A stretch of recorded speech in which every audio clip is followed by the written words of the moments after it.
विवेक मौजूद हैं जहां पर अजीत पवार के घर पर बैठक होनी है। विवेक, कितनी देर में ये बैठक शुरू होने वाली है, क्योंकि 11 बजे का वक्त रखा गया था, और कौन कौन इस बैठक के लिए पहुंच चुका है? देखिए, आपको बताएं कि 11 बजे की ये पूरी मीटिंग थी जिसमें अजीत पवार जो बाकी के जो 9 एमएलए जिन्होंने मंत्री पद की शपथ ली है वो यहाँ पर मौजूद हैं और उन्होंने सब लोग मीटिंग में अंदर पहुंच चुके हैं। ठीक है, 11 बजे ये मीटिंग शुरू होनी है। अमोल मेटकरी हमारे साथ हैं, ये एनसीपी के एमएलसी हैं। उनसे हम बातचीत करने की कोशिश करेंगे कि किस वजह से ये पूरा हुआ, क्या उन्हें इस बात की जानकारी थी या नहीं थी। उनसे हम लोग इनसे बातचीत करने की कोशिश करेंगे। 30 साल तक पार्टी बढ़ाई, उन लोगों को खाली पोषने वाले पार्टी के कैसे हो सकते हैं? अमोल जी, अजीत दादा को तो अभी भी पार्टी के सुप्रीमो शरद पवार ही देखिए, जितने कार्यकर्ता हैं वो अजीत पवार के जो बंगले हैं दिलगिरी उनके घर के बाहर मौजूद है। अमोल मेटकरी जी हमारे साथ हैं। सर, ये बताइए कि आप लोग किसके साइड है, अजीत पवार के साहब के साइड है कि शरद पवार के साइड है? राष्ट्रवादी कांग्रेस पार्टी के साथ कितने एमएलए हैं पवार साहब के, अजीत पवार के दादा के पास? 40। लेकिन उन्होंने सिर्फ 9 एमएलए भी अंदर गए हैं और वहीं सुप्रिया सुले जी दावा कर रही हैं कि पूरी पार्टी उनके पास है, बाकी एमएलए उनके संपर्क में 9 के अलावा कोई 10वां नहीं गया है। सभी का समर्थन है। समर्थन का लेटर राज्यपाल महोदय को दिया और उसके बाद ही उप मुख्यमंत्री पद की शपथ ली गई। तो पार्टी किसकी है, शरद पवार साहब की है कि दादा की? एनसीपी पार्टी किसकी है? जनता की, पब्लिक की पार्टी। लेकिन इसमें डिस्क्वालिफिकेशन का एप्लीकेशन मूव किया गया स्पीकर के पास। जयंत पाटिल साहब ने बोला कि इन सारे 9 एमएलए को डिस्क्वालीफाई कर दिया थे। ये सब घटनाएं रात को 11 बजे के बाद घटी और ये सब घटना मैं अभी उसका जायजा ले रहा हूँ। जब मैं इसकी पूरी माहिती लूंगा, जानकारी लूंगा, तभी मैं इसके बारे में कुछ बोल पाऊंगा। लेकिन अमूल जी बताइए कि ऑल ऑफ सडन जब एकनाथ शिंदे की गुट जब बागी हुए थे तो क्या जरूरत थी, क्या वजह थी कि एनसीपी के नेताओं को बागी होना पड़ा और बीजेपी शिंदे गुट में शामिल होना पड़ा? बागी हुए नहीं, ये फिर से आप गलत कह रहे हो। ये कोई बगावत नहीं है। महाराष्ट्र की जनता जो चाहती है वही हुआ है, कोई बगावत नहीं है। कौन कहता है बागी? हमने कोई गद्दारी थोड़ी की, हमने बागी थोड़ी है। हम अजीत दादा जैसे बड़े नेता अगर ये डिसीजन लेते होंगे तो कुछ ना कुछ जनता की राय लेने के बाद ही लेते होंगे ना, वैसे तो नहीं ले सकते। हमारी राय थी सबकी। अगर शरद पवार साहब वापस सबको बुलाना चाहें तो दादा अपने समर्थकों के साथ एमएलए के साथ जाएंगे वापस? दादा और पवार साहब ये दोनों बड़े नेता है, वो बड़े नेता जो ठहराएंगे वही होगा। तो पवार साहब तो बोल रहे हैं कि जो कुछ हुआ गलत हुआ। सुप्रिया सुले बोल रही है कि डकैती हुई है। उनके जयंत पाटिल बोल रहे हैं, सुप्रिया सुले बोले कि चोरी नहीं बल्कि एनसीपी पार्टी में डकैती हुई है। कौन बोला? ये बाकी एनसीपी के नेता बोल रहे हैं। नेता कौन, नाम बता। जयंत पाटिल साहब, सुप्रिया सुले जी, जितेंद्र वाड बोल रहे हैं कि एनसीपी पार्टी में चोरी नहीं बल्कि डकैती हुई है। नहीं, उन्होंने क्या कहा मैंने नहीं सुना, लेकिन मैं ये कहता हूँ कि हमारी बगावत नहीं है। हम महाराष्ट्र की जनता के हित के बारे में जो कुछ करना था वो हमने किया। 54 एमएलए अमूल जी आपके पास है एनसीपी में, 54 में से कितने आने वाले हैं पवार साहब की तरफ? मैं तो बोल दिया आपको, सभी 35-36 लोगों का समर्थन का लेटर तो गया। 2-4 लोग और नए आ गए, आज सभी लोग हैं। 40 के आसपास आपका दावा है जी। ओके, तो ये थे हमारे साथ अमोल मेटकरी, एनसीपी के एमएलसी हैं, विधान परिषद के। वो अभी 16 पार्टी इकट्ठा हो रही है देश में मोदी जी के खिलाफ।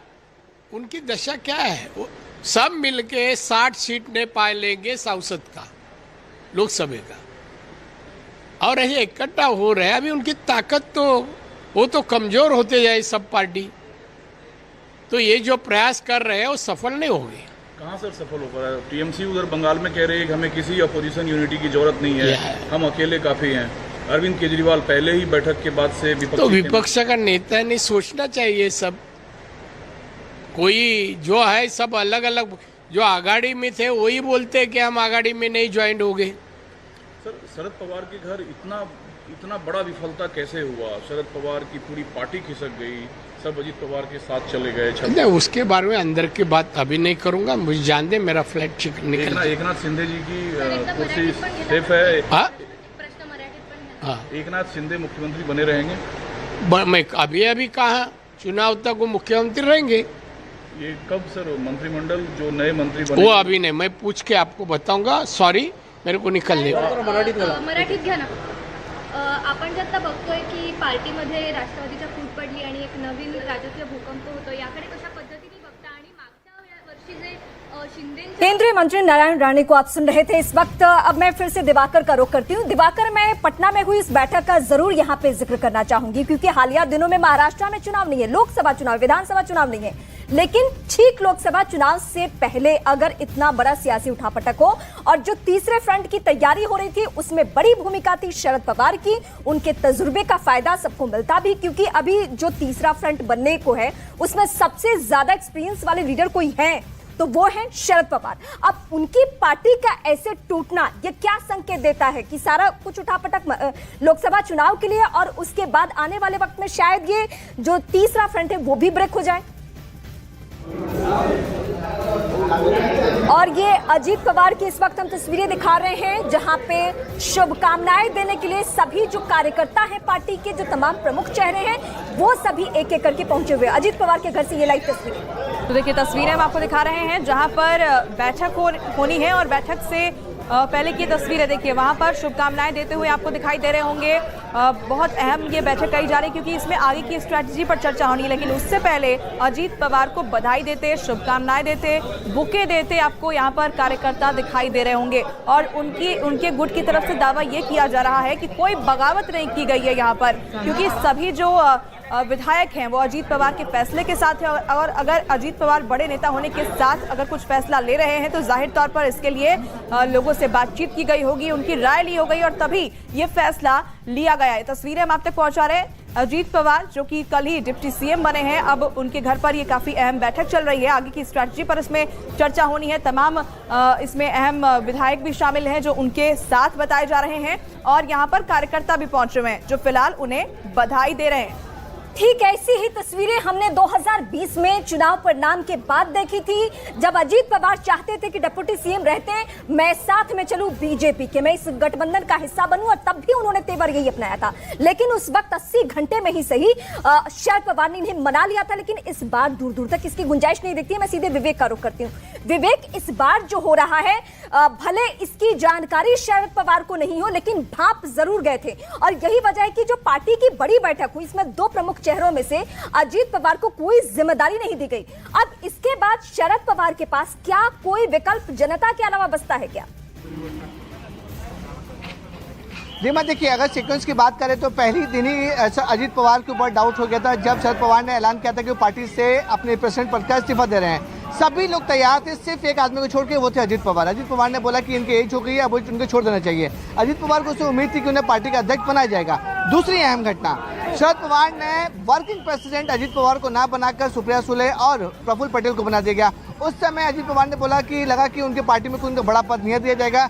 तीसरी बड़ी घटना जब हुई, जब अजीत पवार ने कुछ दिन पहले प्रेस में कहा था कि विपक्ष का नेता होने में उनको ज्यादा इंटरेस्ट नहीं है, उसको लेकर सुबुगाहट तेज हो गई थी। और उसी वजह से ये जो पूरा सीक्वेंस उसमें अजीत पवार ने साफ तौर पर तय कर लिया था कि अब वो पार्टी में नहीं रहेंगे, बल्कि बीजेपी और शिंदे गुट के साथ मिलेंगे। तस्वीरें मैं आपको दिखाऊंगा, आप साफ तौर पर देख सकते हैं कि अजीत पवार के जो घर के बाहर पुलिस का सुरक्षा भी है और साफ तौर पर देखिए तमाम जो लीडर्स है वो अंदर पहुंच चुके हैं। कार्यकर्ताओं की भीड़ काफी ज्यादा अंदर।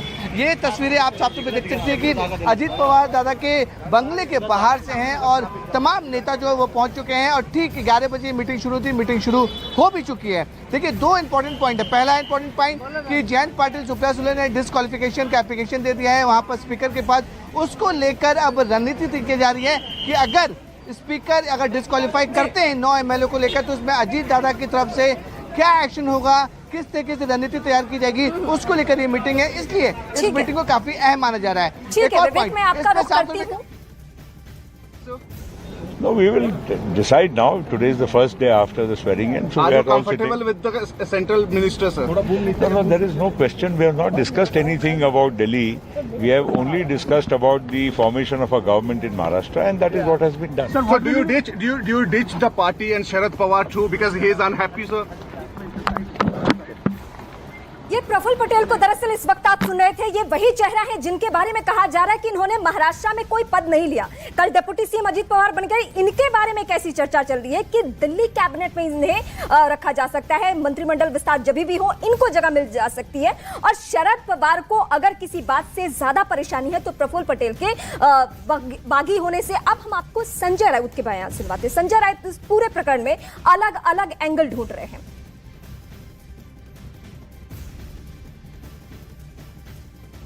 हमारे साथ में संजय राउत जी हैं। सर, महाराष्ट्र में जो पॉलिटिक्स और पूरी तरीके से सरकार में उलटफेर हुआ है सब कुछ, उस पर क्या कहना चाहेंगे? देखिए, सरकार में क्या उलटफेर हुआ है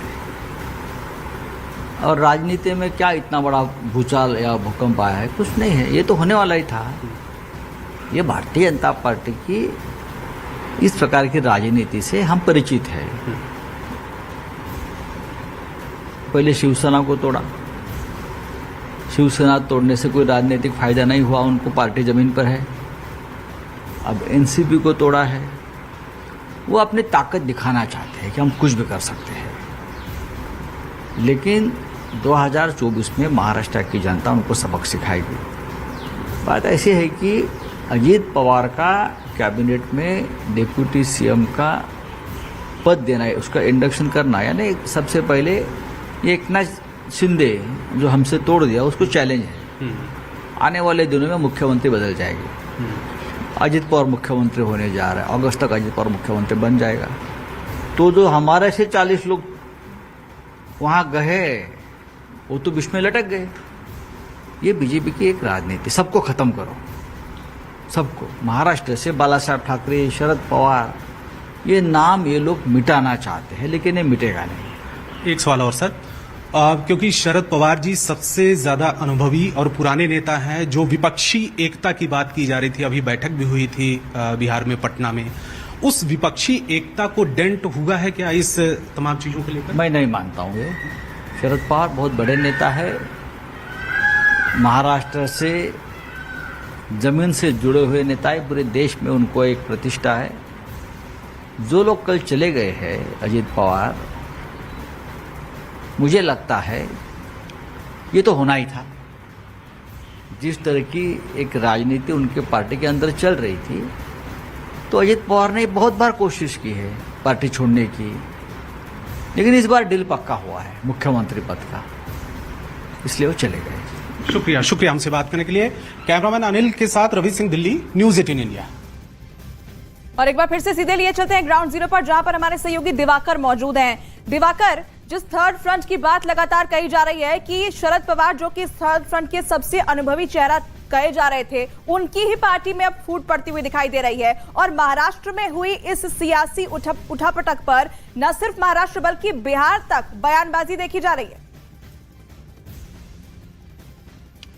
देखिए, जाहिर तौर पर, लेकिन सबसे पहले आपको ताजा अपडेट दे दूं, जो शरद पवार का कॉन्वॉय है वो 5 मिनट में जो है कराड़ पहुंचने वाला है। वाईबी चौहान मेमोरियल पर शरद पवार अपने पूरे कॉन्वॉय के साथ जाएंगे, वो पहुंचने वाला। मैं तस्वीरें कहूंगा कैमरामैन से दिखाएं कि किस तरह से तमाम गाड़ियां शरद पवार के साथ पुणे से चल के सामने आ रही थी, उनके तमाम पदाधिकारी उनके साथ थे। दूसरी अहम बात जो आपने सवाल पूछा, दरअसल इसकी स्क्रिप्ट जो है जब विपक्षी मीटिंग हुई थी पटना में, उसके बाद लिखी गई। देवेंद्र फडणवीस अचानक से राज्यपाल के पास जाते हैं महाराष्ट्र के, वहां पर बैठक करते हैं। उस बैठक के बाद तुरंत वो मुंबई एयरपोर्ट जाते हैं, जहां पर एकनाथ शिंदे दिल्ली उड़ने के लिए तैयार होते हैं, लेकिन उसके उड़ने से पहले देवेंद्र फडणवीस और एकनाथ शिंदे की मुलाकात होती है। उस मुलाकात के बाद एकनाथ शिंदे सीधा दिल्ली के लिए विमान से जाते हैं। वहां पर अमित शाह और जेपी नड्डा से उनकी चर्चा होती है, और उस चर्चा के बाद ही ये पूरा घटनाक्रम हुआ है। अजीत पवार को, यानी कुल मिलाकर जिस तरह से ये बैठकों का दौर चला, जाहिर तौर पर यह लग रहा था कि कुछ ना कुछ बड़ा होने वाला है। अब वो बड़ा क्या होने वाला था, इसकी भनक ना तो शरद पवार को लगी और ना ही किसी और विपक्षी पार्टी को लगी। और जब ये पूरा खेल हो गया अचानक से, कल रविवार के दिन जब शरद पवार मुंबई में नहीं थे और अजीत पवार को ये पता था कि जल्द से जल्द हर चीज करनी पड़ेगी, शपथ ग्रहण करना पड़ेगा और तमाम चीजें करनी पड़ेगी, यानी शरद पवार के आने से पहले ही तमाम चीजें निपटा ली जाए, और यही हुआ है पूरा घटनाक्रम। इसकी स्क्रिप्ट जो है 23 जून के बाद लिखी गई थी, और तभी जाकर जो है इस तरह की पूरी सक्सेस हुआ है। और देवेंद्र फडणवीस और एकनाथ शिंदे को ये पूरी जानकारी थी कि क्या चीजें रुख करेंगे, लेकिन ये सच्चाई है कि उत्तर से लेकर दक्षिण तक, पूरब से लेकर पश्चिम तक, तमाम जो देश के राज्य हैं, जहां भी क्षेत्रीय पार्टियां ज्यादा मजबूती के साथ है, वहां इस तरीके से टूट फूट की खबर देखने को मिल रही है। लेकिन इस वक्त एक और बड़ी खबर हम अपने दर्शकों को बताएंगे। एनसीपी में बड़ी फूट के बाद पश्चिम बंगाल की बीजेपी अध्यक्ष सुकांत मजूमदार ने परिवारवाद पर निशाना साधा, और उन्होंने कहा कि शरद पवार अपनी बेटी को राजनीति में लाना चाहते थे, जिसकी वजह से अजीत पवार ने उनसे किनारा कर लिया। पश्चिम बंगाल में भी ममता बनर्जी अपने भतीजे को राजनीति में लाना चाहती है। ममता से भी टीएमसी के सभी दिग्गज नेता नाराज हैं, वो लाना ही नहीं चाहती है, बल्कि सर्वे सर्वा है अभी ममता बनर्जी के बाद उनके भतीजे अभिषेक बनर्जी। तो बड़ी खबर हम आपको बता रहे हैं, एनसीपी में बड़ी फूट के बाद पश्चिम बंगाल की बीजेपी अध्यक्ष सुकांत मजूमदार ने परिवारवाद पर निशाना साध दिया, और उन्होंने ये कहा कि शरद पवार दरअसल अपनी बेटी को राजनीति में लाना चाहते थे, और यही वजह रही कि अजीत पवार ने उनसे किनारा कर लिया। पश्चिम बंगाल का भी उन्होंने जिक्र किया, जहां उन्होंने ये कहा कि ममता बनर्जी दरअसल अपने भतीजे को राजनीति में लाना चाहती हैं और इसी वजह से टीएमसी के सभी दिग्गज नेता ममता से नाराज भी हैं। Sharad Pawar was trying to establishing his daughter in the politics. That's why the old veteran of the party, including his nephew, they were annoyed with him, Chhagan Bhujbal and etc. And they joined the NDA. एक अनोखी खुशबू Blackstone अगरबत्ती।